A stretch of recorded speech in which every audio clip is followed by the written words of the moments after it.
नमस्कार साथियों, BPSC TRE 3.0 के लिए 2000 प्लस पीआईक्यू श्रृंखला में आपका स्वागत है। आज हम 5 मार्च को आयोजित बीपीएससी कृषि विभाग के जीएस के 100 प्रश्न यहाँ पे पूछे गए थे और उन प्रश्नों के सेट में से जो हमारे लिए महत्वपूर्ण प्रश्न होंगे हम उनको देखेंगे। और साथ में आपकी जानकारी के लिए बता दें, जब हमने पेपर दिया था, पेपर आपका था 15 मार्च को, तो चूँकि ये 5 मार्च को पेपर हुआ था, इसका पेपर हमें ऑनलाइन मिल गया था, तो हमने जो है इस पेपर को पूरा सॉल्व किया था। तो आप यहाँ पे समझ पा रहे होंगे कि हमने जब 101 नंबर पीआरटी में स्कोर किए और 6 से 8 मैथ साइंस में 105 नंबर स्कोर किए, तो कोई बहुत बड़ी बात नहीं थी, क्योंकि हमने मार्केट के टेस्ट सीरीज़ में, जो कि बेवजह में आप लोगों को गुमराह करते हैं, उसमें हम नहीं फंसे। ठीक है, तो इस चीज़ का आपको ध्यान रखना है। और जो लोग हमसे जुड़े हैं वो धीरे धीरे उनको भी इस चीज़ का एहसास हो जाएगा। अगर कोई 2, 4, 5, 10% भी अगर उनको मार्केट टेस्ट सीरीज़ का अगर कुछ रहा होगा तो धीरे धीरे वो भी ख़त्म हो जाएगा। और हमेशा ध्यान रखिए, किसी भी परीक्षा का आपको एग्ज़ाम देना है, उस परीक्षा के आयोग द्वारा जो जो प्रश्न पूछे गए हैं वो अत्यंत महत्वपूर्ण होते हैं। ठीक है, और जो कोचिंग्स होते हैं वो अपने फ़ायदे के लिए सिर्फ जो है कॉपी पेस्ट करा के, वो अपने मेहनत से नहीं बनाते हैं टेस्ट सीरीज आपके लिए कि आपके काम का आएगा। वो बस कॉपी पेस्ट करा के जो है आपको सिर्फ बेचने के नाम पे जो है कि पैसे कमाने के लिए। तो इस चीज़ को समझिए और इन सब चीज़ों से दूर रहिए। अगर इससे पहले आप जुड़े थे जो है मार्केट टेस्ट सीरीज से, तो उससे दूर रहिए और यहाँ पे फोकस करिए। और साथ में आप टेलीग्राम लिंक आप सभी के लिए है, जो है प्राइमरी से लेकर 11-12 तक के लिए आप लोग जुड़ें और वहाँ से आपको जो है पर्सनलाइज्ड गाइडेंस किया जाएगा। हर सभी के लिए यहाँ पे जो है कुछ ना कुछ उपलब्ध है। अब आते हैं, और हमेशा ध्यान रखिए, जो टॉपर्स होते हैं हमेशा ऐसे प्रश्नों को लगा कर जाते हैं। ठीक है, और यहाँ पे जो है हमेशा ध्यान रखिए कि आपको इस चैनल पे बेस्ट कंटेंट दिया जाएगा। और यहाँ पे पीआरटी के लिए हम काम कर रहे हैं, 6 to 8 ग्रुप के लिए काम कर रहे हैं, टीजीटी के लिए काम कर रहे हैं, पीजीटी के लिए काम कर रहे हैं। ठीक है, साथ में पीजीटी में जो है जीएस पार्ट सेकंड के लिए भी काम कर रहे हैं। तो आप जो है जो भी आपका सब्जेक्ट हो, आप टेलीग्राम में ज्वाइन करके वहाँ से आप हमसे कांटेक्ट कर सकते हैं और आपको जो है वहाँ से पर्सनलाइज्ड गाइडेंस भी दिया जाएगा। और साथ में टेलीग्राम ग्रुप में, आज से पीआरटी के टेलीग्राम ग्रुप में आपको जो है डेली आपको क्या क्या पढ़ना है डेली के लिए, तो आपको बताया जा रहा है। जिन साथियों को कन्फ्यूजन है कि हम क्या क्या पढ़ लें एक दिन में, तो आप लोगों को वहाँ से फॉलो कर सकते हैं। और साथ में टेलीग्राम में आज आपको पीआरटी के नोट्स भी दिए जाएंगे एनसीईआरटी के। ठीक है, आपको बस उतना ही पढ़ना, पूरी एनसीईआरटी अब नहीं पढ़नी है। अब आते हैं प्रश्न पे। और यह परीक्षा 5 मार्च 2024 को आयोजित हुई थी, तो आप देख सकते हैं बहुत ही तरोताज़ा परीक्षा हुई है और यह महत्वपूर्ण है। ठीक है, अब आते हैं प्रश्न पे। प्रश्न आपका है, देखिए, निम्नलिखित में से कौन सा सही मेल है? निम्नलिखित में से कौन सा सही मेल है? पहला है विद्युत मोटर विद्युत ऊर्जा से यांत्रिक ऊर्जा, सुरक्षा फ्यूज विद्युत धारा का तापीय प्रभाव, विद्युत जनरेटर विद्युत चुंबकीय प्रेरण। ठीक है, अब यहाँ पे समझिए, जो विद्युत मोटर क्या होता है, तो आपने घर में इलेक्ट्रिक मोटर देखा है, जिसको आप लाइट को ऑन करते हो, बटन को ऑन करते हो और उसके बाद जो है मोटर चलता है, पानी भरता है आपका टंकी में। ठीक है, तो हमने जब लाइट के बटन को ऑन किया तो हमने क्या दिया? विद्युत ऊर्जा, इलेक्ट्रिक एनर्जी। क्लियर है? अब उसके बाद जो है मोटर में पानी भर रहा है, तो मोटर में पानी भरने का कार्य कैसा है? यांत्रिक ऊर्जा है ना, मैकेनिकल एनर्जी। तो यहाँ पे इलेक्ट्रिकल एनर्जी से जो है मैकेनिकल एनर्जी, विद्युत ऊर्जा से यांत्रिक ऊर्जा में विद्युत मोटर काम करता है। क्लियर हो गया आपको? दूसरा समझिए, यानी ये सही है। फिर है सुरक्षा फ्यूज। सेफ्टी फ्यूज क्या होता है? तो सेफ्टी फ्यूज आपको पता है कि विद्युत धारा के तापीय प्रभाव पे काम करता है। एनसीईआरटी में सरल शब्दों में दिया गया, विद्युत धारा के तापीय प्रभाव पे काम करता है। और होता क्या है, जब जो है सेफ्टी फ्यूज में जब एक निश्चित टेम्परेचर से ज़्यादा जब उसमें हो जाता है, जो एक निश्चित अमाउंट से ज़्यादा करंट उसमें फ्लो होने लगती है, तो जो सेफ्टी फ्यूज रहता है वो मेल्ट कर जाता है। ठीक है, मेल्ट कर जाता है और मेल्ट करने के बाद जो करंट हट जाती है। इससे क्या होता है? ओवर करंट नहीं जाता है और आपका जो डिवाइस है वो ख़राब नहीं होता। ठीक है, तो ये सेफ्टी फ्यूज, इसीलिए इसको हम सेफ्टी फ्यूज कहते हैं, क्योंकि हमें ओवर करंट से बचाता है, जिससे अत्यधिक नुकसान हो सकता है। तो यह विद्युत धारा के तापीय प्रभाव पे काम करता है। क्लियर हो गया आपको? तो ये भी सही है आपका। फिर अगला है विद्युत जनरेटर। विद्युत जनरेटर, तो विद्युत जनरेटर जो है विद्युत चुंबकीय प्रेरण पर काम करता है। अगर आपको नहीं पता था तो ध्यान रखिए, इलेक्ट्रोमैग्नेटिक इंडक्शन, इलेक्ट्रोमैग्नेटिक इंडक्शन। और एक चीज़ यहाँ पे ध्यान रखिएगा, और इलेक्ट्रोमैग्नेटिक इंडक्शन का कॉन्सेप्ट दिया था फराडे ने। फराडे को जानते होंगे आप, साइंटिस्ट थे, इन्होंने विद्युत चुंबकीय प्रेरण का उदाहरण जो है कॉन्सेप्ट दिया था। तो विद्युत जनरेटर, तो इसका मतलब आपका जो है उपयुक्त में से एक से अधिक आपके सही है। और ध्यान दीजिएगा, इसमें 4 ही ऑप्शन थे, आपके में 5 आएंगे। ध्यान रखिए, आपके एग्ज़ाम में 5 ऑप्शन आएंगे। यहाँ आपको इससे मतलब नहीं है, आपको आंसर से मतलब है। ठीक है, बेस्ट आंसर से मतलब है। तो आपको ये चीज़ क्लियर हो गया। और साथ में जिस प्रश्न पे हम स्पेशली बोलेंगे कि ये इनके लिए है, तो वो उस कैटेगरी के लोग ध्यान देंगे, नहीं तो ये प्रश्न सभी के लिए इंपॉर्टेंट है। ठीक है, पीआरटी से लेके पीजीटी तक का। अब कहेंगे पीजीटी तो हमारा कुछ और है, तो आपका जो जीएस पार्ट सेकंड है ना, उसके लिए महत्वपूर्ण है। समझ गए होंगे आप, पीजीटी के लिए जीएस पार्ट सेकंड के लिए महत्वपूर्ण है, बाकी पीआरटी के लिए तो महत्वपूर्ण है। 6 to 8 मैथ साइंस के लिए महत्वपूर्ण है, 6 to 8 other categories, 9 to 10 other categories math science के अलावा। ठीक है, तो आपका जो है जीएस पार्ट सेकंड के लिए पूरा इंपॉर्टेंट है। प्रश्न समझ में आ गया होगा। अगला प्रश्न आते हैं, देखते हैं। दृष्टि दोष, जिसमें व्यक्ति दूर की वस्तुओं को तो स्पष्ट नहीं देख पाता लेकिन पास की वस्तुओं को देख पाता है, वह दृष्टि दोष कहलाता है। ठीक है, तो दृष्टि दोष जिसमें व्यक्ति जो है नज़दीक की वस्तुओं को देख पाता है, पास की वस्तुओं को स्पष्ट देख पाता है, हम उसको क्या बोलते हैं? निकट दृष्टि दोष। इंग्लिश में बोलते हैं मायोपिया। ठीक है, और आपको ये भी पता है कि निकट दृष्टि दोष को हम कैसे दूर करते हैं? तो अवतल लेंस से, अवतल लेंस से। और अवतल लेंस को इंग्लिश में क्या बोलते हैं? तो कॉनकेव लेंस। क्लियर है आपको?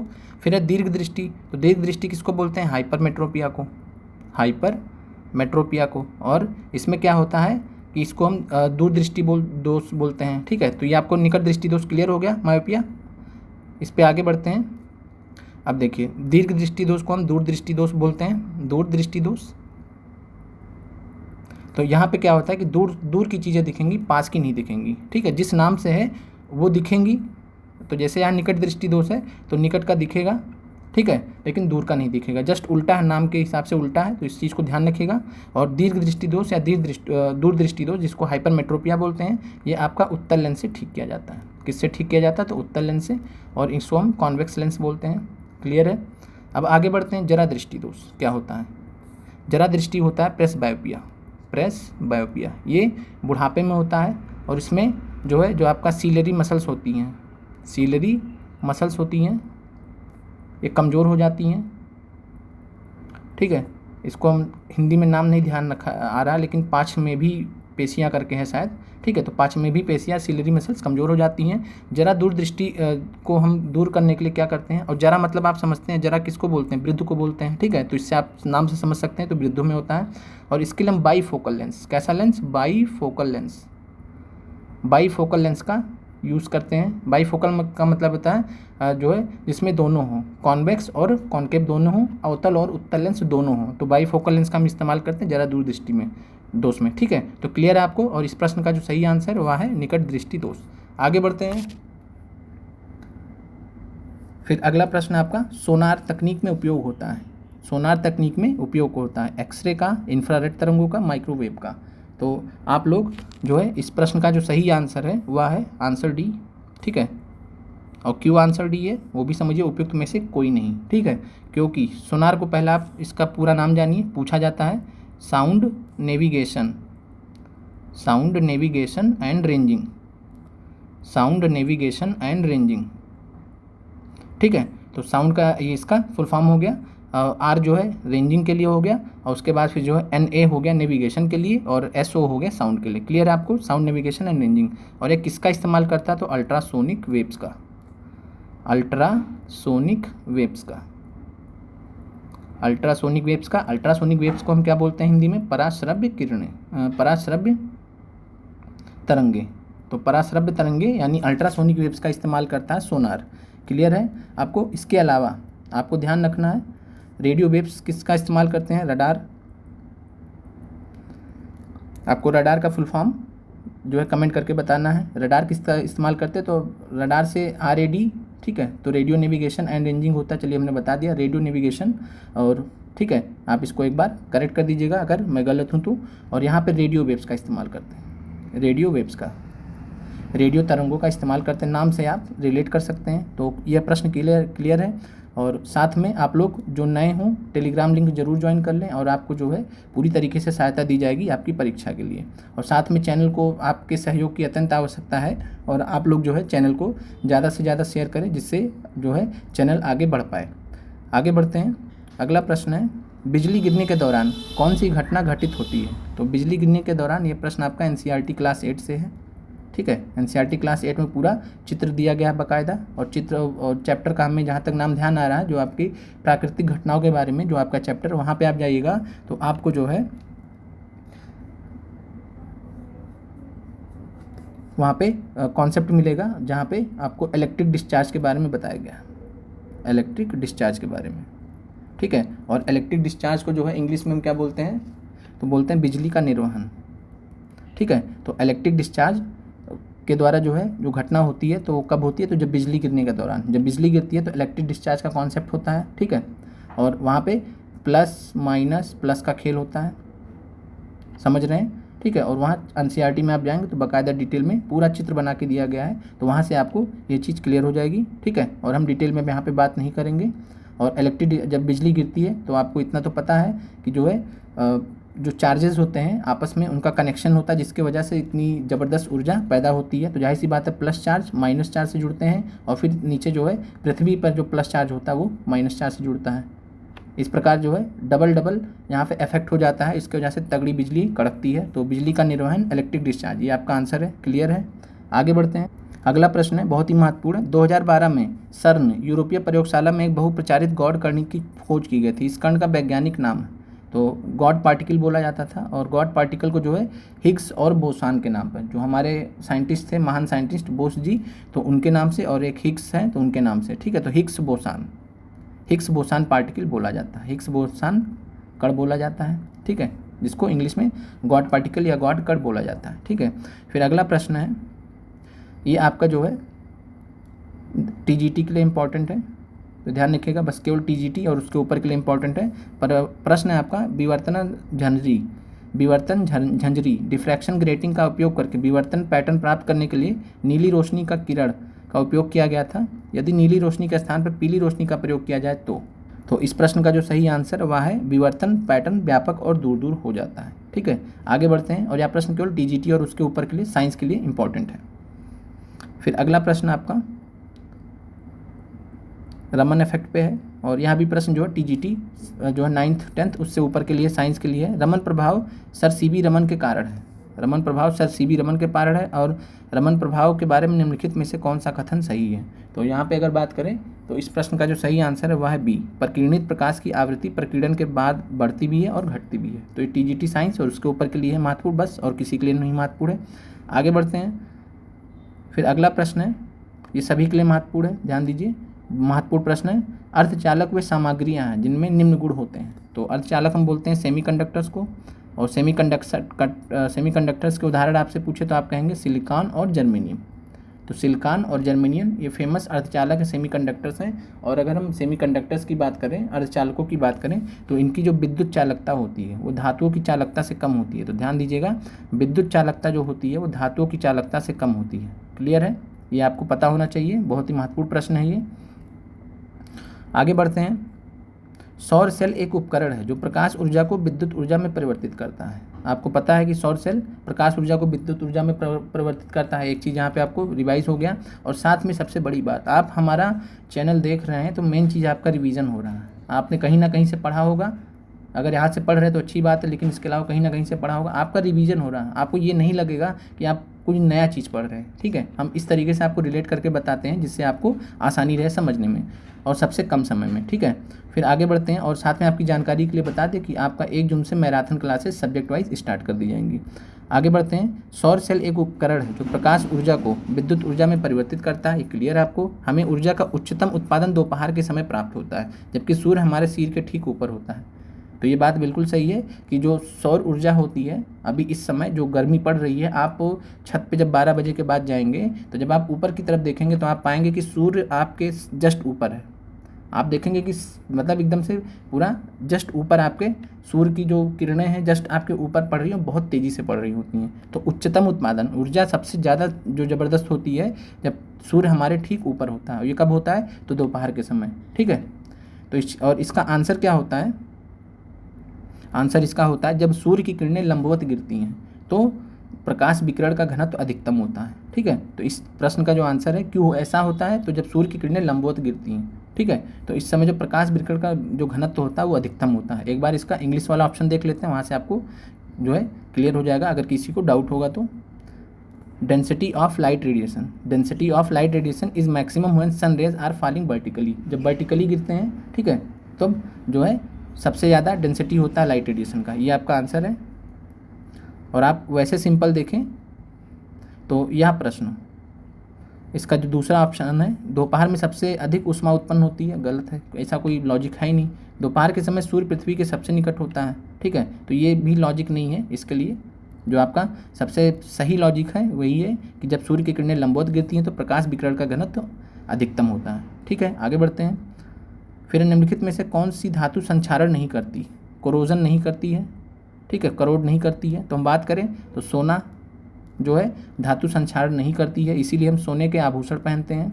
अगर ये संक्षारण करते होते तो हम इनको पहन ही नहीं सकते थे, हम बीमार पड़ जाते, रिएक्शंस हो जाते हैं हमारी बॉडी से, ठीक है। जैसे लोहे के अगर आप आभूषण पहनने लगेंगे तो आपका शरीर में इतनी बीमारियां हो जाएंगी, इतने रिएक्शंस हो जाएंगे, ठीक है, कि आप परेशान हो जाएंगे, बीमार भी हो जाएंगे। तो लोहा जो होता है वो धातु संक्षारण करता है, क्लियर है आपको। प्लेटिनम नहीं करता है, ठीक है, सोना और प्लेटिनम नहीं करता है। और प्लेटिनम भी जानते हैं आप कि प्लेटिनम की कोटिंग होती है, और किस लिए होती है? धातु संक्षारण से बचाने के लिए, ठीक है। तो धातु संक्षारण नहीं करता है, और संक्षारण से बचाने के लिए, संक्षारण से बचाने के लिए जो है, करोजन से बचाने के लिए प्लेटिनम की हम कोटिंग करते हैं। सोने पे तो वैसे भी नहीं होता है, इसलिए हम इसका आभूषण प्रयोग करते हैं, ठीक है। तो लोहे पे केवल लोहा जो है संक्षारण करता है। तो यहाँ पे आपका आंसर है उपयुक्त में से एक से अधिक। प्रश्न आपको क्लियर हो गया होगा। आगे बढ़ते हैं।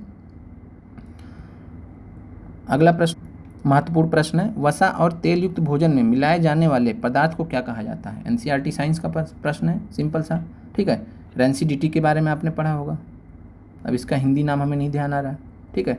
तो रेंसिडिटी के बारे में एनसीईआरटी चैप्टर में दिया गया है स्टार्टिंग में ही। तो वसा और तेल युक्त भोजन में मिलाए जाने वाले पदार्थ को क्या कहते हैं? तो इसको हम बोलते हैं एंटीऑक्सीडेंट। और एंटीऑक्सीडेंट क्यों कहते हैं? क्योंकि ये ऑक्सीडाइज होने से बचाता है, ठीक है, ऑक्सीडाइज होने से खाने को बचाता है, खाने को खराब होने से बचाता है। इस चैप्टर 1 आपका जो रासायनिक अभिक्रिया है उसी में लास्ट में दिया गया है ये कॉन्सेप्ट, ठीक है। तो हम एंटीऑक्सीडेंट्स का इस्तेमाल इसीलिए करते हैं वसा और तेल युक्त भोजन में, ताकि जो है जो आपका खाना है वो खराब ना हो। तो एंटीऑक्सीडेंट आपका आंसर हो गया। आगे बढ़ते हैं। और एंटीऑक्सीडेंट का मतलब ही होता है, इसके नाम में इसका अर्थ छुपा हुआ है कि ऑक्सीडेंट, ठीक है। तो ये ऑक्सीडाइज नहीं होने देगा, खाने को ऑक्सीडाइज नहीं होने देगा, ऑक्सीजन के जो हवा में ऑक्सीजन होती है उसके संपर्क में नहीं आने देगा, ठीक है, ये है। फिर है पानी का इलेक्ट्रोलिसिस। देखिए प्रश्न, पानी का इलेक्ट्रोलिसिस। अब यहाँ पे प्रश्न देखिए, पानी का इलेक्ट्रोलिसिस, ठीक है। तो पानी का इलेक्ट्रोलिसिस होता है विघटन प्रतिक्रिया का उदाहरण होता है, जिसको हम इंग्लिश में डीकम्पोजिशन रिएक्शन बोलते हैं, डीकम्पोजिशन रिएक्शन बोलते हैं, और यह विघटन प्रतिक्रिया का उदाहरण होता है। क्लियर है आपको? और इसके अलावा पानी का इलेक्ट्रोलिसिस और इसी से रिलेटेड प्रश्न आपका जो है 6 to 8 साइंस ग्रुप में प्रश्न आया था। तो यही होता है, जब आप रिलेटेड सवाल्स को जो है बीपीएससी आयोग द्वारा पूछे गए प्रश्नों को करके जाते हैं तो आपको कहीं ना कहीं हेल्प कर देता है, ठीक है। तो आगे बढ़ते हैं। और आप जो है पानी के इलेक्ट्रोलिसिस का जो रिएक्शन होता है आप उसको कमेंट कर सकते हैं अगर आपको पता है तो। आगे बढ़ते हैं, हमने इसके बारे में चर्चा की है, पहला जो आपका चैप्टर एनसीईआरटी का। फिर है टमाटर किस अम्ल का प्राकृतिक स्रोत है? अब आप खुश हो गए होंगे क्योंकि आपको इस प्रश्न का आंसर पता है। टमाटर किस अम्ल का प्राकृतिक स्रोत है? तो इसका बात करें तो इसका जो सही जवाब है वह है आपका ऑक्जेलिक अम्ल, ठीक है, ऑक्जेलिक अम्ल। और साथ में अगर बात करें तो एनसीईआरटी चैप्टर 2 में एसिड बेस एंड साल्ट है, जिसका आपको अब से नोट्स दिया जाएगा। और वहाँ पे आपको अगर हम बात करें तो वहाँ आपको जो है जितने भी प्रकार के अम्ल हैं महत्वपूर्ण उसके बारे में दिया गया है। जैसे एसिटिक अम्ल के बारे में, तो ये किस में इस्तेमाल होता है? सिरके में, विनेजार में। फिर टार्टरिक अम्ल है, टार्टरिक अम्ल को इमली में इस्तेमाल करते हैं, ठीक है। वहाँ पे सारा लिस्ट दिया गया और उसको हम अब से टेलीग्राम ग्रुप में डाल दिया करेंगे, ठीक है। आगे बढ़ते हैं। 100% शुद्ध इथेनॉल को क्या कहा जाता है? तो 100% शुद्ध इथेनॉल को जो है क्या बोलते हैं? तो पूर्ण शराब, एब्सोल्यूट अल्कोहल, एब्सोल्यूट अल्कोहल। तो ध्यान दीजिएगा, 100% शुद्ध इथेनॉल को, इथेनॉल का फार्मूला होता है C2H5OH, ठीक है। और इसको जो है पूर्ण शराब बोलते हैं, नाम से आप समझ सकते हैं, उसमें कोई बहुत ज़्यादा दिमाग लगाने वाली बात नहीं। जहरीली शराब किसको बोलते हैं? तो ये बोलते हैं मिथेनॉल को, याद रखिएगा, मिथेनॉल को बोलते हैं। इसी की वजह से लोगों की मौत होती है जब मतलब जो बहुत ही बेकार प्रवृत्ति के लोग होते हैं समाज में, जब वो क्या करते हैं कि शराब अवेलेबल नहीं है तो क्या करेंगे, जो एब्सोल्यूट शराब होती है उसमें पानी मिला के जो है वो मिथेनॉल बनाते हैं, मिथेनॉल होता है। और मिथेनॉल जो है बहुत ही हानिकारक होता है, जान ले लेता है। तो इस प्रकार आप भारत में सुने होंगे, आज से 3-4 साल पहले भी जाएंगे तो आपने कई लोगों से सुना भी होगा कि जहरीली शराब के कारण लोगों की मौत हो जाती है। तो उसमें क्या होता है? तो मिथेनॉल होता है, ठीक है। और इसका जो फार्मूला होता है CH3OH करके होता है, ठीक है। तो आगे बढ़ते हैं। इसके अलावा इथेनोइक एसिड के बारे में आप जानते हैं, अब ये तो एसिड है, अब एसिड तो हो नहीं सकता, शराब पूछ रहा है ना, तो ये आपका आंसर हो नहीं सकता। ऐसे आप एलिमिनेट कर सकते हैं बहुत आसानी से। फिर आप इन दोनों में देखिए तो आप बोलेंगे 100% पूछ रहा है तो पूर्ण शराब लगा देते, नहीं भी पता है तो। ये होता है ट्रिक लगाने का, ठीक है। अब एथेनॉइक एसिड का फार्मूला होता है C2H5 CH3COOH CH3COOH, और इसको जो है हम एसिटिक एसिड भी बोलते हैं, एसिटिक एसिड भी बोलते हैं, ठीक है। और हमने अभी बात किया कि यह सिरके में पाया जाता है, पर क्लियर है। आगे बढ़ते हैं।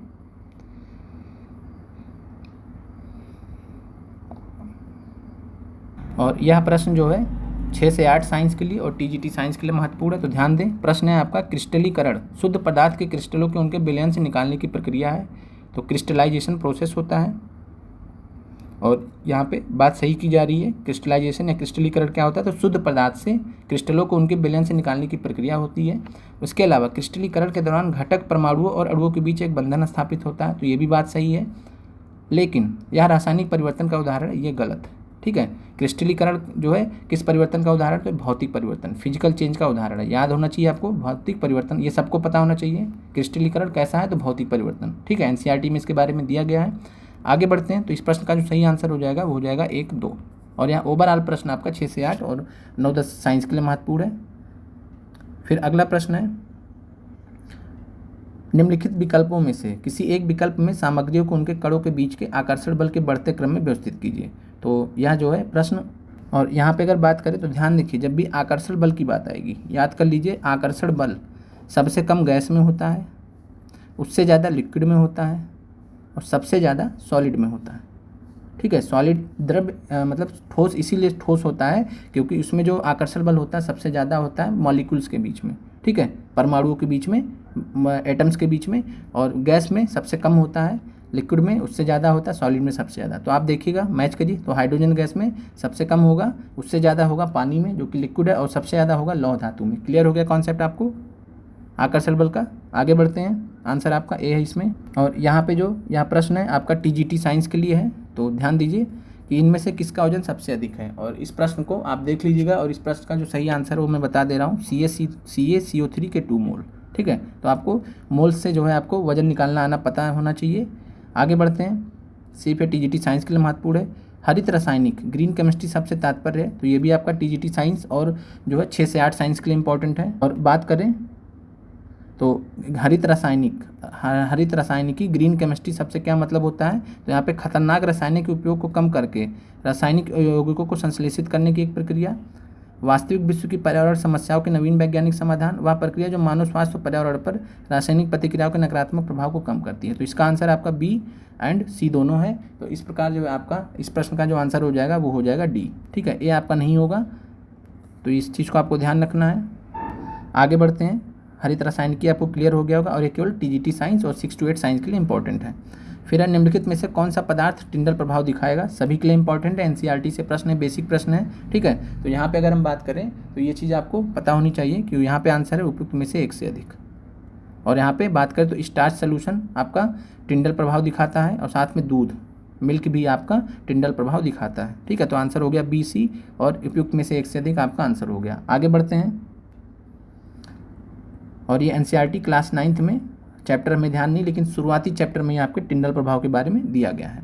फिर है हृदय संकुचन के दौरान रक्त के वापस प्रवाह के कौन रोकता है, तो हृदय संकुचन के दौरान रक्त के वापस प्रवाह को कौन रोकता है। तो इस प्रश्न का जो सही जवाब है वह है हृदय के वाल्व, जो वॉल्व्स होती हैं हार्ट में, ये जो है हृदय संकुचन के दौरान रक्त के वापस प्रवाह को रोकती हैं। तो हृदय में वाल्व होते हैं, ठीक है। और हृदय के बारे में आपको जानकारी होनी चाहिए, NCERT में दिया भी गया है, ठीक है। आगे बढ़ते हैं। अगला प्रश्न है स्टेपेडियस है, बहुत ही महत्वपूर्ण सवाल है। और स्टेपेडियस यहाँ पे क्या है, तो स्टेपेडियस जो है ये आपका मांसपेशियों में आता है, ठीक है, मसल्स में आता है। स्टेपेडियस मसल्स में आता है, और आप कमेंट करके बताइए कि ये कहाँ पे शरीर में पाया जाता है, ठीक है। आगे बढ़ते हैं। अगला प्रश्न है मेढक और टोड निम्नलिखित में से किस उभयचर के उदाहरण हैं। तो यह भी आपका प्रश्न 6 से 8 और उसके ऊपर की कैटेगरी के लिए इंपॉर्टेंट है। तो मेढक और टोड को जो है किस कैटेगरी में रखा गया है, तो इनको रखा गया है अनुरा में। तो ध्यान रखिएगा, अनुरा कैटेगरी है, यहाँ पे मेढक और टोड को रखा गया है। आगे बढ़ते हैं। मांसपेशी में संकुचनशील प्रोटीन होते हैं। तो मांसपेशी में संकुचनशील प्रोटीन को हम जो है जो होते हैं उनके क्या नाम होते हैं? तो दिए गए विकल्पों में से आपका, तो यहाँ पे आपका एक्टिन और मायोसिन आपका आंसर है। तो ये 6 से 8 और 9 10th के लिए इंपॉर्टेंट है, साइंस के लिए। तो ध्यान रखिएगा यह प्रश्न। मांसपेशी में संकुचनशील प्रोटीन जो होते हैं वो एक्टिन और मायोसिन होते हैं। एक बार हम इसका इंग्लिश वर्जन देख लेते हैं। और the contractile proteins in muscles are, तो ये आपके एक्टिन एंड मायोसिन है। ठीक है, आगे बढ़ते हैं। बढ़िया प्रश्न था ये। अब अगले प्रश्न पे आते हैं। बहुत ही महत्वपूर्ण प्रश्न है और आपका ये करंट से भी रिलेटेड था, थोड़ा पीछे के करंट से था। और उस क्लिनिकल परीक्षण का नाम बताइए जिसमें ठीक हो चुके कोविड-19 के रोगी से गंभीर स्थिति वाले कोरोना वायरस रोगी में रक्त चढ़ाया जाता था। तो आप अगर न्यूज़ में देखा होगा तो आपने देखा होगा कि दिल्ली सरकार ने, जो अरविंद केजरीवाल की सरकार थी, दिल्ली सरकार ने प्लाज्मा थेरेपी को बहुत ज़्यादा प्रमोट किया था। उसके बाद फिर जो ICMR का रिपोर्ट वगैरह आया था, ठीक है, जो इन सब चीज़ों को रेगुलेट करती है, तो इन्होंने फिर इस पर रोक लगा दिया था। और इसमें होता क्या था कि जो कोविड-19 से ठीक हो जाते थे उन लोगों से ब्लड जो है जो बीमार होता था उसमें डाला जाता था। और इसमें सिंपल से ये था कि जो ठीक हो चुके हैं उनकी मजबूती ज़्यादा है, इम्यूनिटी ज़्यादा है, और उनसे जब ब्लड बीमार व्यक्ति में जाएगा तो बीमार व्यक्ति ठीक हो जाएगा। और इस प्रक्रिया को बोला जाता था प्लाज्मा थेरेपी। कई लोगों ने इसका नाम सुना भी होगा। ठीक है, अब इसके अलावा रेमडेसिविर क्या है? तो रेमडेसिविर एक ड्रग्स है। अगर आप इसके बारे में जानते हैं तो कमेंट करके ज़रूर बताएं। ठीक है, फिर अगला है पत्ती की कोशिकाओं में प्रकाश संश्लेषण का स्थान क्या है? तो आपको जो है साइट ऑफ फोटोसिंथेसिस पूछ रहा है, लिप्स में साइट ऑफ फोटोसिंथेसिस। और यहाँ पे आप देखेंगे तो कोशिका द्रव्य नहीं है, माइटोकॉन्ड्रिया नहीं है, पूरस नहीं है, तो है क्या? आंसर है क्लोरोप्लास्ट। आपको पता है कि जो पत्ती की कोशिकाओं में प्रकाश संश्लेषण का स्थान कहाँ है? तो क्लोरोप्लास्ट। और क्लोरोप्लास्ट में क्या पाया जाता है? तो क्लोरोफिल। जो क्लोरोफिल पिगमेंट होता है कहाँ पे पाया जाता है? तो क्लोरोप्लास्ट में। तो इस प्रश्न का सही आंसर होना चाहिए क्लोरोप्लास्ट, जो कि विकल्प नहीं दिया गया है। तो आपका आंसर हो जाएगा उपयुक्त में से कोई नहीं।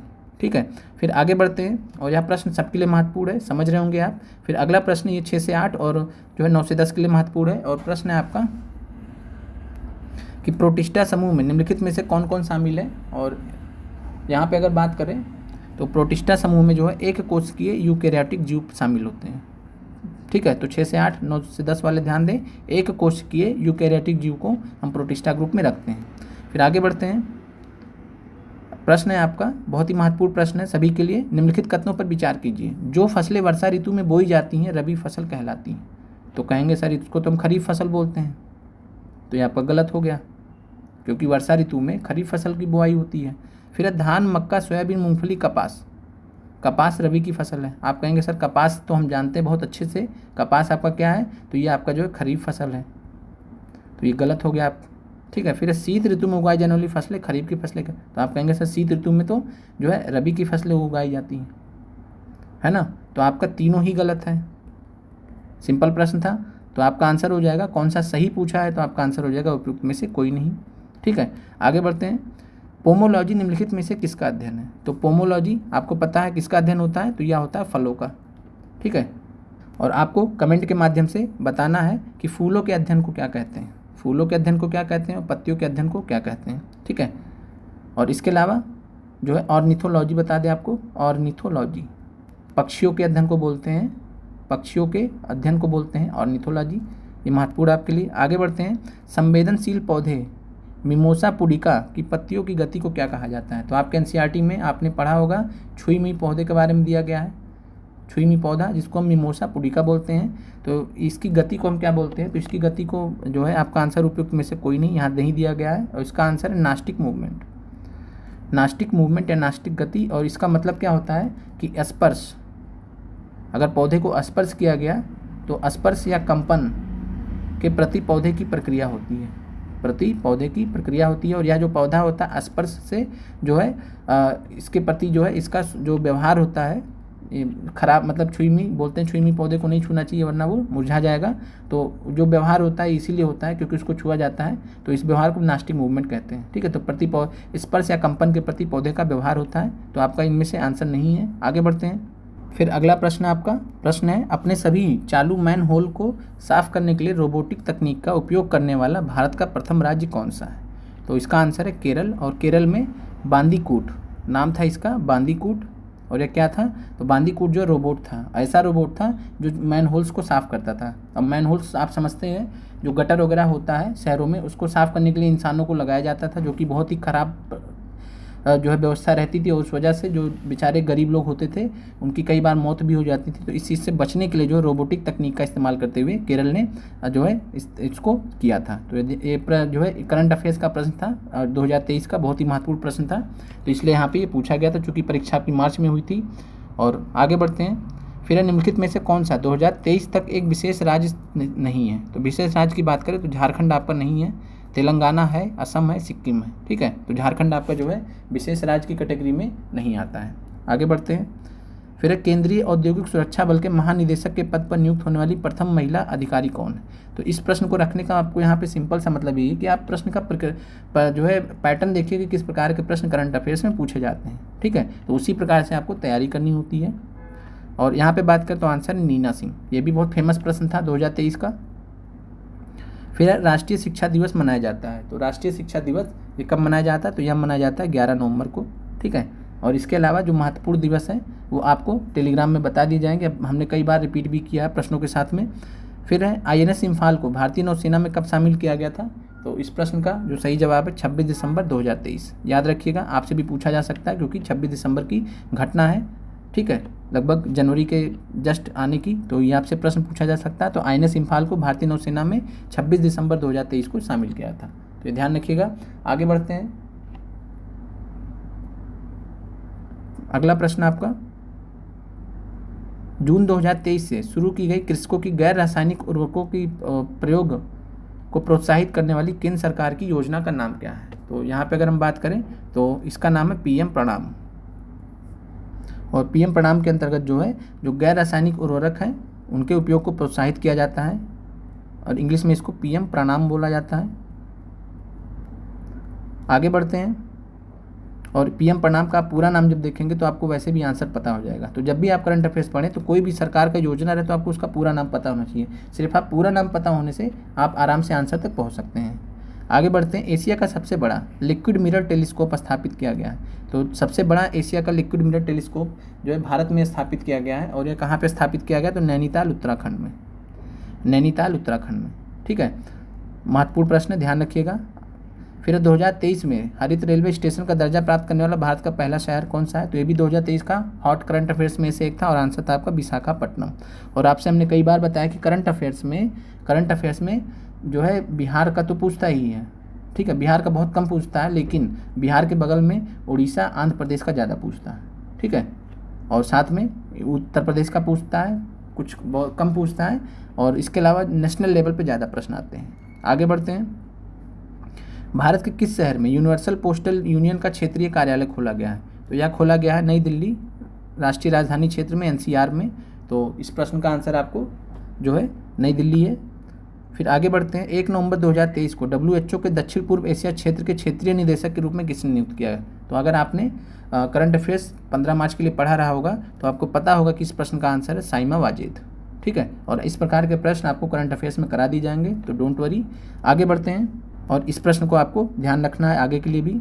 और आगे बढ़ते हैं, अगले प्रश्न पे आते हैं। प्रश्न है, 54वें भारतीय अंतर्राष्ट्रीय फिल्म महोत्सव 2023 में किस फिल्म को गोल्डन पीकॉक पुरस्कार दिया गया था। बहुत ही महत्वपूर्ण प्रश्न है आपके लिए भी। ठीक है, और इसका आंसर है एंडलेस बॉर्डर्स।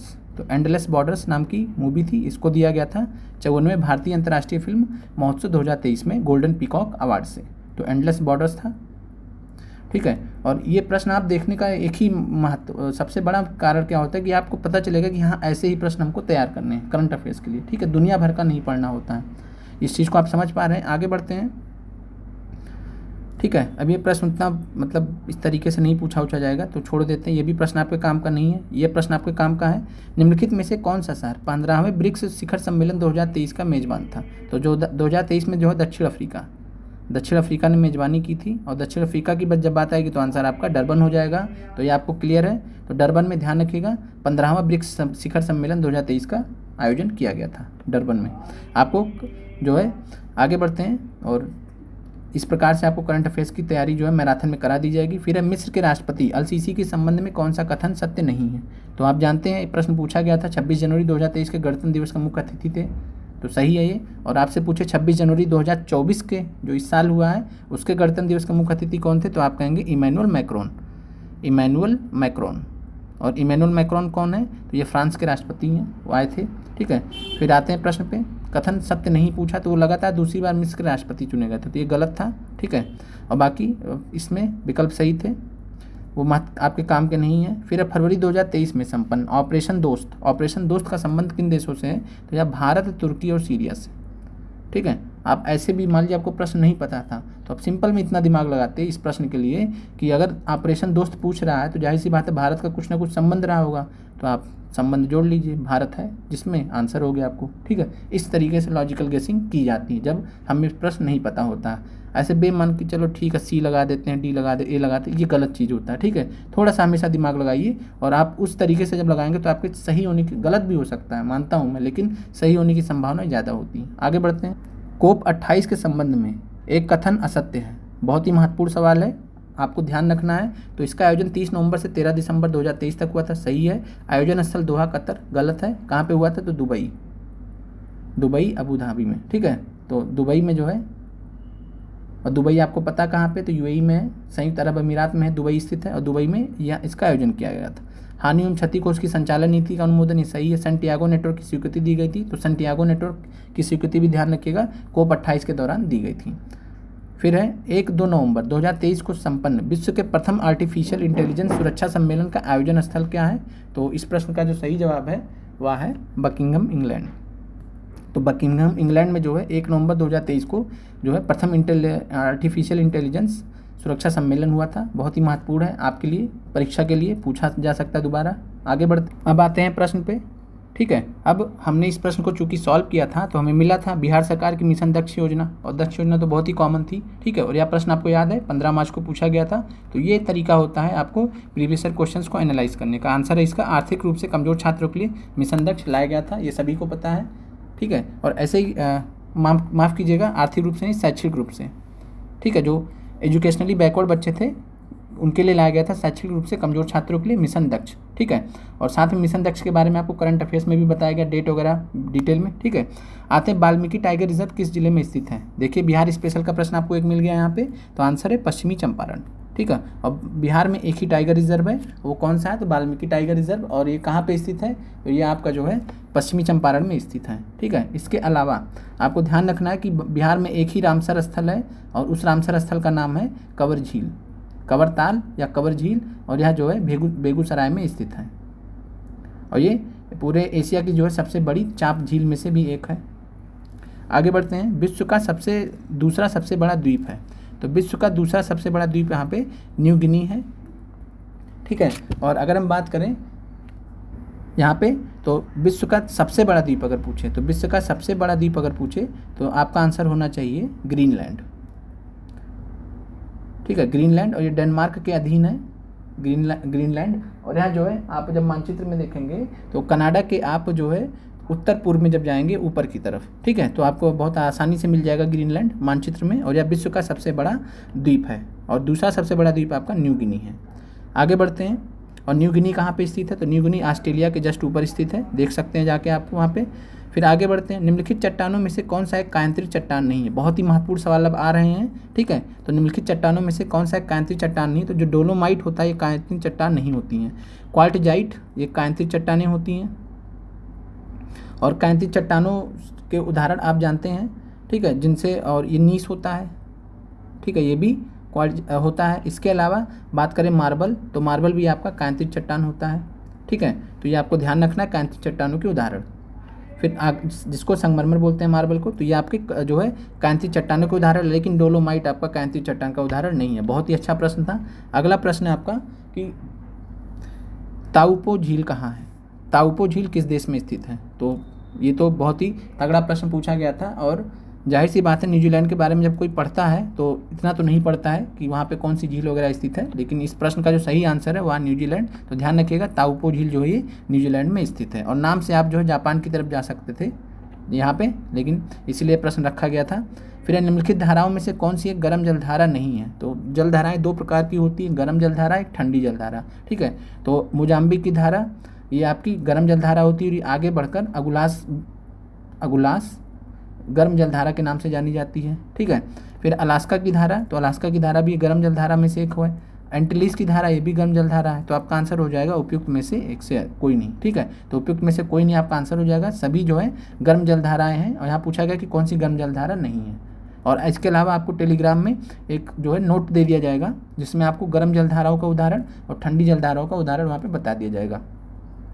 और अगर हम बात करें ठंडी जलधाराओं की, तो सबसे फेमस है हेम्बोल्ट, जिसको पेरू चिली जलधारा बोलते हैं, हम्बोल्ट बोलते हैं। ठीक है, हम्बोल्ट करंट, हम्बोल्ट करंट।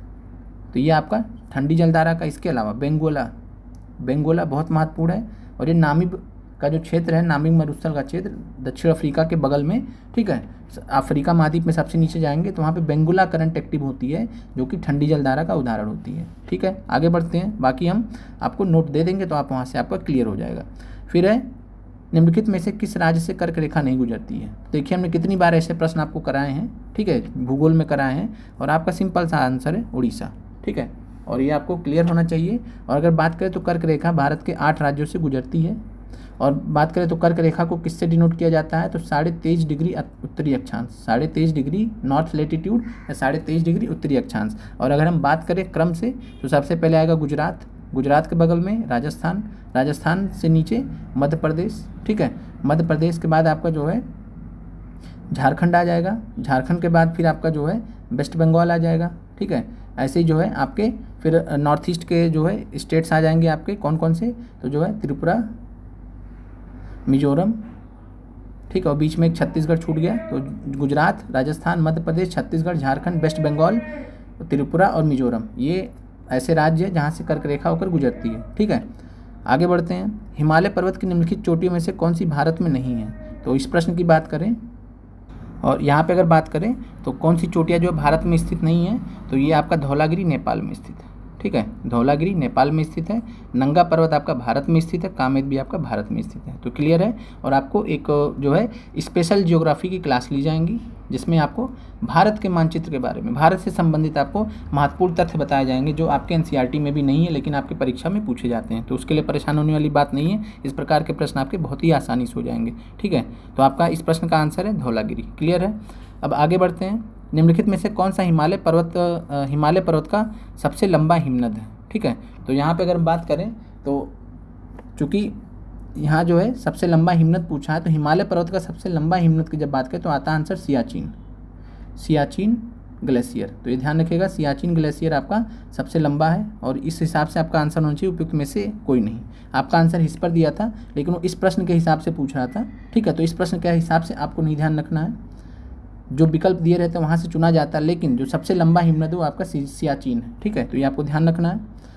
फिर टैगा के कोणधारी वन प्रदेशों में विकसित होने वाली मुख्य मृदा है। अब देखिए, आपसे 15 मार्च में एक प्रश्न पूछा गया था कि भूमध्य सागरीय जलवायु को हम क्या बोलते हैं, तो वहाँ पे आंसर था चैपेरल बायोम, चैपेरल बायोम। ठीक है, चैपेरल बायोम आंसर था, कई लोगों को नहीं पता था। अब ऐसे ही समझ लीजिए कि अगर आपसे पूछ ले कि काली मृदा को हम और किस नाम से जानते हैं, तो चेरनोजेम, काली मृदा को हम चेरनोजेम के नाम से भी जानते हैं। क्लियर है आपको। इसके अलावा जो टैगा के कोणधारी वन होते हैं, ठीक है, टैगा के जो कोणधारी वन होते हैं समशीतोष्ण प्रदेशों में पाए जाते हैं, टेम्परेट रीजन्स में पाए जाते हैं, टेम्परेट रीजन्स से जो ऊपर वाले क्षेत्र होते हैं वहाँ पे पाए जाते हैं। और इनको हम टैगा के जो कोणधारी वन प्रदेशों में विकसित होने वाली जो मुख्य मृदा होती है उसको पॉडजॉल कहते हैं। बहुत ही महत्वपूर्ण सवाल है, ध्यान रखिएगा। चेरनोजेम काली मृदा को कहते हैं। ठीक है, और आपको बाकी भूमध्य सागरीय क्षेत्रों में जो घास के जो मतलब मुकाबले जो है, जो आपके मरुस्थलीय प्रदेश पाए जाते हैं, जहाँ पे घास वास होती हैं, झाड़ियाँ होती हैं, ऐसे प्रदेशों को जो भूमध्य सागर का पूछा गया था उसका आंसर था चैपेरल। ठीक है, चैपेरल बोला जाता है। वहाँ आपको प्रश्न में डिटेल में कराया गया था। तो टैगा के कोणधारी वन प्रदेशों को पॉडजॉल कहा जाता है। बहुत ही महत्वपूर्ण है, ध्यान रखिएगा आगामी परीक्षा के लिए। आगे बढ़ते हैं। लौह अयस्क का क्रीवाय रोग नामक विश्व प्रसिद्ध भंडार स्थल किस देश में स्थित है। तो ये ध्यान रखिए, बहुत ही महत्वपूर्ण सवाल है, और इस प्रश्न का आंसर है यूक्रेन। ठीक है, तो ये अगर हम बात करें तो क्रीवाय रोग, इंग्लिश में इसका नाम ऐसा है क्रीवाय रोग, और यह जो है लौह अयस्क का बहुत ही फेमस भंडार है, और यह यूक्रेन में स्थित है। यूक्रेन के बारे में आप जानते हैं, रसिया से युद्ध चल रहा है। इसके अलावा बात करें कोयला की, ठीक है, तो कोयला का सबसे उत्तरी, पूरे विश्व में सबसे उत्तरी क्षेत्र कौन सा है जहाँ पे कोयला पाया जाता है, तो आपका आंसर होना चाहिए स्वीडन।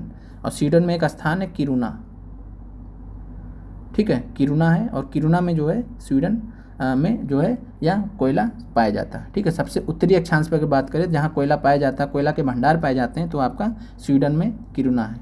आगे बढ़ते हैं।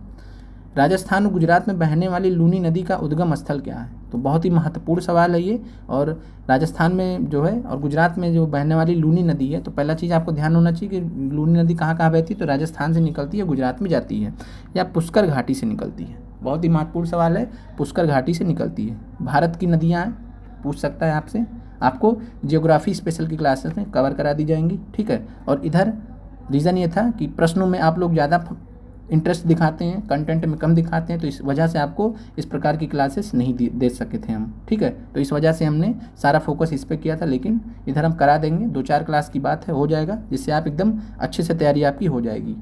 और साथ में बात करें तो राजस्थान और गुजरात में बहने वाली लूनी नदी का उद्गम स्थान पुष्कर घाटी है। इसके अलावा लूनी नदी के बारे में ध्यान रखिए, सांबर झील से होकर गुजरती है, ठीक है, सांबर झील से होकर गुजरती है, और सांबर झील से गुजरने के बाद इसका जल जो है खारा हो जाता है, ठीक है, चूँकि सांबर झील खारे पानी की झील है और इस वजह से खारापन इस नदी में भी आ जाता है। तो इस नदी में सांबर झील से पहले बात करें तो स्वच्छ पानी मतलब जो है ताज़े पानी का होता है, मीठे पानी का होता है। सांबर झील के बाद जो है खारा पानी भी इसमें पाया जाता है, ठीक है। तो ये आपको क्लियर है। और इसके अलावा बात करें लूनी नदी जाती कहाँ है, तो लूनी नदी के बारे में ध्यान रखिए, ये रण ऑफ कच्छ, ठीक है, कच्छ के रण में, कहाँ पे, तो कच्छ के रण में ये जो है विलीन हो जाती है और यह अरब सागर में नहीं गिरती है। इस वजह से इस प्रश्न को पूछा गया है। लूनी नदी बहुत ही महत्वपूर्ण। इसके अलावा माही नदी के बारे में याद रखिएगा, माही नदी, और माही नदी की खासियत क्या है, कर्क रेखा को 2 बार पार करती है। कर्क रेखा को, ये जा रही कर्क रेखा और इसी को जो है 2 बार पार करती है माही नदी, महत्वपूर्ण है। आगे बढ़ते हैं। फिर अगला प्रश्न है आपका, ये आपका 6 से 8 और 9 से 10 जो आपके हिस्ट्री वाले हैं उनके लिए महत्वपूर्ण है। हरिशेन किस गुप्त शासक का दरबारी कवि था? तो आपको पता है समुद्रगुप्त के थे ये। आगे बढ़ते हैं। बहुत ही महत्वपूर्ण सवाल है, दिल्ली में 1857 के विद्रोह के दौरान नाम मात्र और प्रतीकात्मक नेतृत्व सम्राट बहादुर शाह जफर का था। ठीक बात है। वास्तविक कमान सैनिकों के एक दरबार के पास थी जिसके प्रमुख थे। तो ये बहुत ही महत्वपूर्ण सवाल है और ऐसे प्रश्न जो है आपसे बहुत बार पूछे गए हैं। यहाँ पे अगर हम बात करें तो जो वास्तविक जो सत्ता थी, वास्तविक कमान थी, वो बख्त खान के पास थी। तो ध्यान रखिएगा, बख्त खान नाम। और इसके अलावा नाना साहब कानपुर में नेतृत्व प्रदान किया था अपने आप को पेशवा घोषित करके। हजरत महल ने लखनऊ में नेतृत्व किया था, ठीक है, और बख्त खान ने दिल्ली में। वास्तविक जो कमान थी इन्हीं के हाथ में थी। और जो राजनीतिक रूप से जो इसका नेतृत्व प्रदान किया था वो किया था बहादुर शाह जफर ने, और वास्तविक रूप से बख्त खान। क्लियर है आपको। फिर 1890 में कलकत्ता विश्वविद्यालय की पहली महिला स्नातक ने कांग्रेस अधिवेशन को संबोधित किया था। बहुत ही अच्छा प्रश्न है ये, और ये आपने पढ़ा भी होगा। आंसर है कादम्बिनी गांगुली, ठीक है।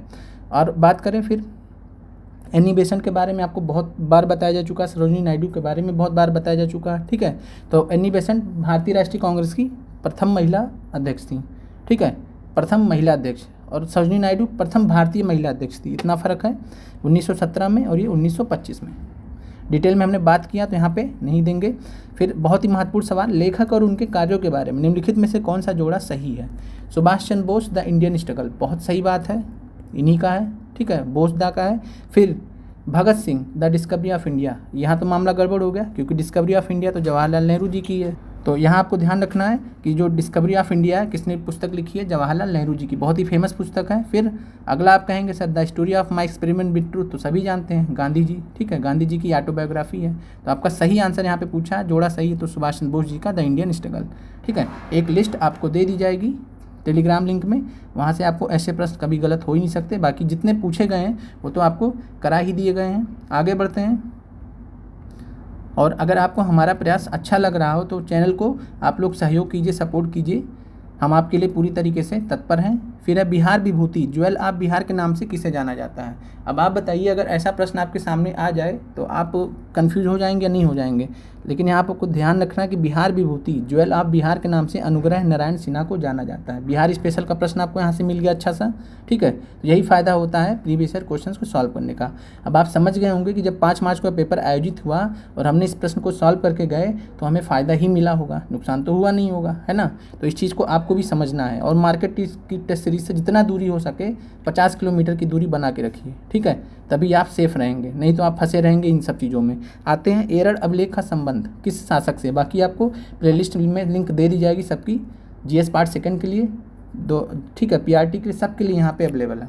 एरड़ अभिलेख का संबंध किस शासक से है, तो इस प्रश्न का जो है ये आपका 6 से 8 के लिए ही इंपॉर्टेंट है और 9-10 के लिए इंपॉर्टेंट है। और इस प्रश्न का जो है आपका आंसर है सही जो है वो है बुद्धगुप्त। तो एरड़ अभिलेख जो है यहाँ पे बुद्धगुप्त से रिलेटेड है। आगे बढ़ते हैं, दीवाने इंसा का संबंध था, तो यह भी प्रश्न आपको जो है 6 से 8 में और 9-10 हिस्ट्री के लिए ही है, आपके वैसे इंपॉर्टेंट नहीं है। और इस प्रश्न का आंसर है शाही पत्र व्यवहार से। शाही पत्र व्यवहार से दीवाने इंसा का संबंध था। फिर महाराजा रणजीत सिंह का संबंध था, तो ये सबको पता होना चाहिए, बहुत ही फेमस प्रश्न है। शुकर चकिया मिसल, कई लोग जानते भी होंगे इसका आंसर, ठीक है। तो महाराजा रणजीत सिंह जो कि पंजाब के सबसे फेमस मतलब राजा हुए, जो अंग्रेजों के खिलाफ भी लड़े, ठीक है। और साथ में जो है आगे बढ़ते हैं, शुकर चकिया मिसल से थे ये, बहुत ही महत्वपूर्ण। फिर निम्नलिखित में, और इनके स्पेशली इनके जाने के बाद पंजाब बहुत कमज़ोर हो गया और फिर फाइनली जो 1849 में पंजाब ब्रिटिश के अधीन भी आ गया। निम्नलिखित में से किस स्थल पर मौर्य साम्राज्य द्वारा महल बनवाया गया था। बहुत ही महत्वपूर्ण सवाल है, वैसे भी नॉर्मली पता होना चाहिए सभी को। और ये बिहार में कुमराहार, ये बिहार स्पेशल का भी सवाल है, ठीक है। कुमराहार है, कुमराहार नाम की जगह है बिहार में, ठीक है, जहाँ पे जो मौर्य साम्राज्य द्वारा जो महल बनवाए गए थे उसके अवशेष पाए गए। तो ये आपको पता होना चाहिए, कुमराहार, ठीक है। पाटलिपुत्र से कंफ्यूज नहीं होना, पाटलिपुत्र में राजधानी थी, लेकिन जो महल बनवाया गया था वो था कुमराहार में, जहाँ से अवशेष पाए गए हैं। तो क्लियर है आपको यह प्रश्न। आगे बढ़ते हैं, इनमें से किसकी नियुक्ति, बिहार स्पेशल प्रश्न, 1764 के बाद बिहार के उप दीवान के तौर पे हुई थी। तो आप कहेंगे हमने तो आपने इसको पहले भी कराया है, आंसर है सितब राय बिहार के। और रेजा खान किसके थे, तो रेजा खान आप बोलेंगे सर बंगाल के, मुर्शिदाबाद वाला जो क्षेत्र था बंगाल में रेजा खान थे, और सितब राय को जो है उप दीवान नियुक्त किया गया था बिहार का। क्लियर है, ठीक है। और ये कब तक थे, तो ये 1773 तक थे। 1773 में इन्हें पदच्युत कर दिया गया था। इनको लाया कौन था, तो क्लाइव लाए थे, उनको जो है पदच्युत किसने किया, तो वारेन हेस्टिंग्स ने, ठीक है। हमने डिटेल में पढ़ा भी इसके बारे में। फिर अगला प्रश्न है आपका, किस संवैधानिक संशोधन अधिनियम ने भारत के संविधान के मौलिक अधिकारों एवं डीएसपी में सहकारी समितियों से संबंधित नए प्रावधान जोड़े हैं। तो यही बहुत ही फेमस है, 97 संवैधानिक संशोधन अधिनियम 2011, ठीक है। 97th कॉन्स्टिट्यूशनल अमेंडमेंट एक्ट 2011 में आया था, और इसके तहत जो है सहकारी समितियों से संबंधित प्रावधान जोड़े गए थे। बहुत ही महत्वपूर्ण है। आगे बढ़ते हैं, निम्नलिखित में से किस किस समिति में लोकसभा और राज्यसभा दोनों के प्रतिनिधि शामिल होते हैं। तो लोकसभा और राज्यसभा से संबंधित जो है मतलब कई सारी संसदीय समितियां होती हैं, उसमें एक प्राक्कलन समिति होती है जो है एस्टीमेट्स कमेटी। तो ये ध्यान रखिएगा, एस्टीमेट्स कमेटी में केवल लोकसभा के होते हैं, 30 लोग होते हैं। सबसे बड़ी कमेटी होती है, सबसे बड़ी समिति होती है, 30 लोग होते हैं, और इसमें 30 के 30 लोकसभा से। क्लियर है। अब बात करें यहाँ पे लोक लेखा समिति की, तो लोक लेखा समिति जो है ये आपका जो है पब्लिक अकाउंट कमेटी बोलते हैं। इसमें लोकसभा और राज्यसभा दोनों से होते हैं, 22 सदस्य होते हैं। कितने होते हैं, 22, लोकसभा और राज्यसभा दोनों से। क्लियर है। फिर सार्वजनिक समझ समिति, ठीक है। तो सार्वजनिक समझ समिति जो है इसमें भी आपके लोकसभा राज्यसभा दोनों से होते हैं, लोकसभा और राज्यसभा दोनों से होते हैं। तो आपका आंसर होना चाहिए 3 और 4, ठीक है। इसमें लोकसभा और राज्यसभा दोनों के सदस्य शामिल होते हैं। अधीनता विधान संबंधी समिति ये अलग अलग होती है, लोकसभा के लिए अलग होती है, राज्यसभा के लिए अलग होती है, ठीक है। तो आपको क्लियर होना चाहिए, अलग होती है, अलग अलग बनती हैं। लेकिन अगर हम बात करें लोक लेखा समिति की, तो इसमें लोकसभा राज्यसभा दोनों सदस्य होते हैं। सार्वजनिक समझ समिति में लोकसभा और राज्यसभा दोनों सदस्य होते हैं। तो आपका आंसर होगा केवल 3-4। तो केवल 3-4 आपका सही है, तो ये आपको क्लियर होना चाहिए। फिर आगे बढ़ते हैं, और आप देख पा रहे हैं कि कितना महत्वपूर्ण ये पेपर आपके लिए हो रहा है। किसी भी राजनीतिक दल को राष्ट्रीय दल के रूप में मान्यता दी जा सकती है यदि, तो इसमें आपका सही जवाब है यदि उसने 4 राज्यों में राज्य पार्टी के रूप में मान्यता प्राप्त है। आम आदमी पार्टी का उदाहरण देख सकते हैं। फिर है यहाँ 3 राज्यों के आम चुनाव में लोकसभा की 2% सीटें जीता हो, ठीक है। तो ये पहला और तीसरा है, और दूसरा नहीं है। लोकसभा राज्य विधानसभा में 4% वैध वोट नहीं है, ये 6% के आसपास है जहाँ तक मुझे ध्यान है। तो आपका आंसर 2 गलत है, बाकी आपका आंसर 1 और 3 सही है। तो आपका आंसर हो गया 1 और 3। आगे बढ़ते हैं, सरकारी आयोग के गठन का उद्देश्य था। बहुत ही महत्वपूर्ण सवाल है। तो सरकारी आयोग के गठन का जो उद्देश्य था वो था केंद्र राज्य संबंधों की समीक्षा करना। बहुत ही फेमस सवाल है, पता नहीं कितनी बारी पूछा गया है राज्य आयोग की परीक्षाओं में। तो केंद्रीय राज्य संबंधों की समीक्षा करने से संबंधित है सरकारी आयोग, ठीक है। पंचायती राज व्यवस्था की समीक्षा करने से संबंधित जो आयोग है आप उसका नाम बता सकते हैं, ठीक है। तो इससे आप कमेंट करके जरूर बताइएगा। आगे बढ़ते हैं, भारत में न्यायिक पुनरावलोकन का आधार क्या है? तो भारत में न्यायिक पुनरावलोकन का आधार जो है किस पे आधारित है? तो ये बात करें तो कानून द्वारा स्थापित प्रक्रिया, प्रोसीजर इस्टेब्लिश्ड बाई लॉ।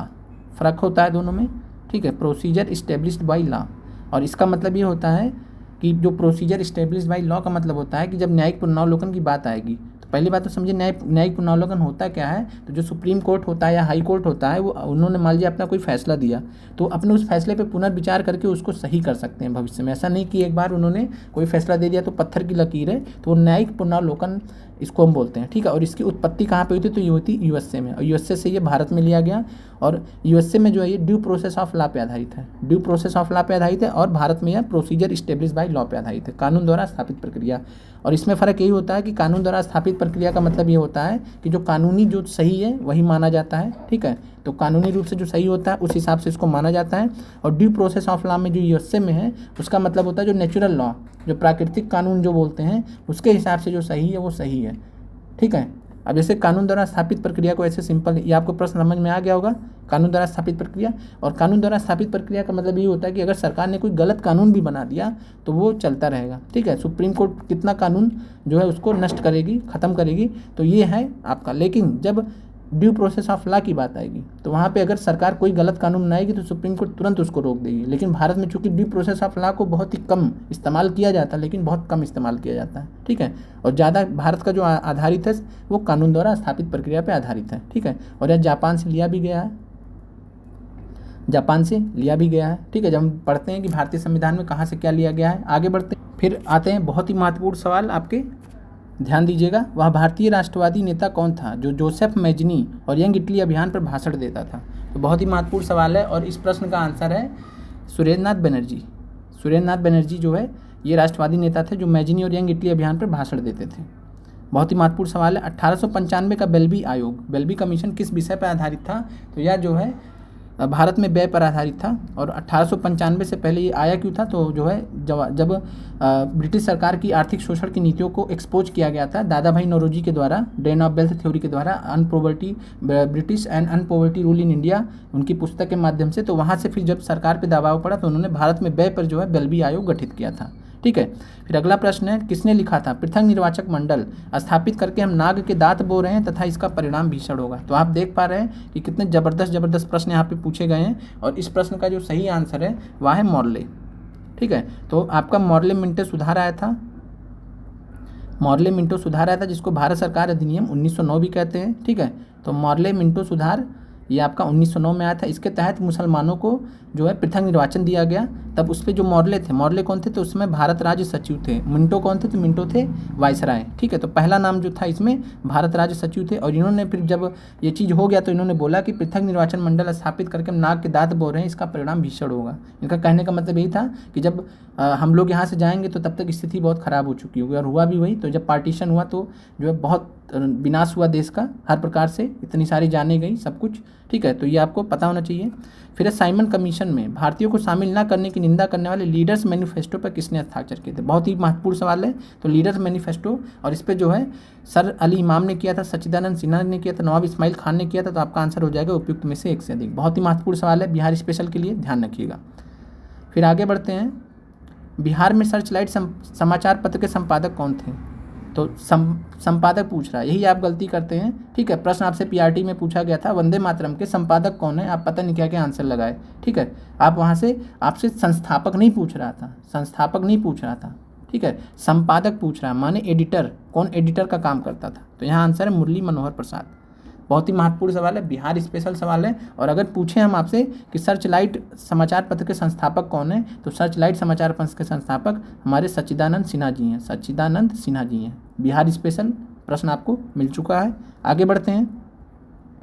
किस अधिनियम के द्वारा राजकीय शक्ति कंपनी से ताज को हस्ताक्षरित हुई? तो यहाँ आपके डिटेल में पढ़ाया भी गया है। 1858 का जो अधिनियम था उसके तहत जो है राजकीय शक्ति कंपनी से ताज को हस्तांतरित हो गई थी। ब्रिटिश ईस्ट इंडिया कंपनी को भंग कर दिया गया था इस कानून के द्वारा। और किसकी पृष्ठभूमि में? तो जो है 1857 की क्रांति के पृष्ठभूमि में, ठीक है। आगे बढ़ते हैं।